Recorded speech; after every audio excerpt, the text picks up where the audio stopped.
मित्रों, आज सुबह का जो घटनाक्रम हुआ, कांग्रेस के ही मित्रों ने उत्तराखंड के मुख्यमंत्री का स्टिंग ऑपरेशन कराकर और जो पत्रकार परिषद की है उसमें निश्चित रूप से उत्तराखंड में एक संवैधानिक संकट उपस्थित हुआ है और ये बिल्कुल प्रूव हो गया है कि वह सरकार अल्पमत में है।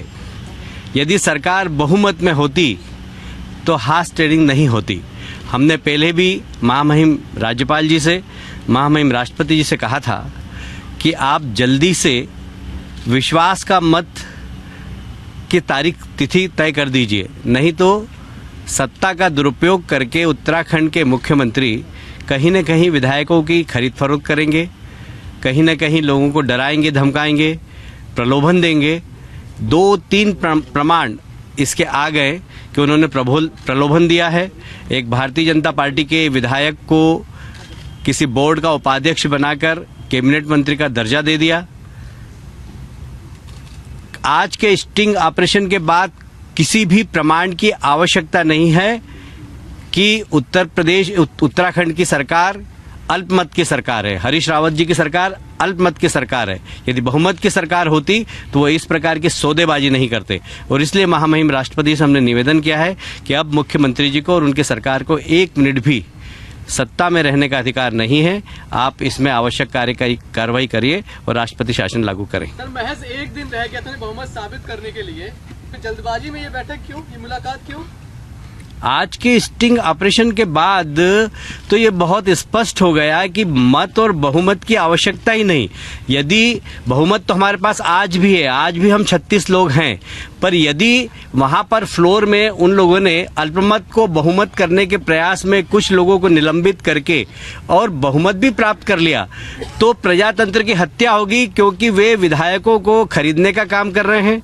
विधानसभा के अंदर विधानसभा अध्यक्ष का दुरुपयोग करके कहीं न कहीं ये कोशिश कर रहे हैं कि विधायकों की सदस्यता समाप्त करके अल्पमत को बहुमत में करें। ये एक बहुत ही करप्ट प्रैक्टिस उत्तराखंड में हो रही है। इससे हमने माननीय राष्ट्रपति जी को अवगत भी कराया। राष्ट्रपति जी ने तो कहा है कि हम आवश्यक कार्रवाई करेंगे। Thank you.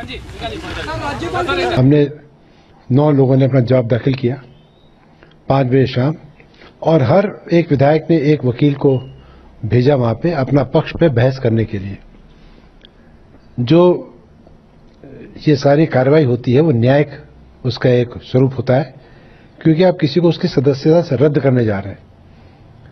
बहुत ही गंभीर मामला है कि जो विधानसभा के अध्यक्ष हैं उन्होंने वकीलों को बहस करने से मना कर दिया। उन्होंने कहा मैं कोई बहस नहीं सुनूंगा, आपका पक्ष आ गया, अब आप जाएं। ये बिल्कुल अपने पद का दुरुपयोग है। विधानसभा के जिस दिन मतदान हो रहा था फाइनेंस बिल पे, उस दिन भी उन्होंने जो है मिसकंडक्ट किया कि एक जो बिल हार गया था 35 से 32 के वोट में, उसको उन्होंने पारित किया फाइनेंस बिल को। और आज जिस तरह से वो उन्होंने वकीलों को सुनने से मना कर दिया है और जिस जल्दी में वो ये सारी कार्रवाई पूर्ण करना चाहते हैं, वो साबित है कि मुख्यमंत्री के अंगूठे के नीचे अध्यक्ष हैं और 28 के पहले वो आदेश पारित करेंगे जो बिल्कुल गैर कानूनी होगा, क्योंकि बिना वकीलों को सुने कोई भी आदेश अगर दिया जाता है तो न्याय संगत नहीं है।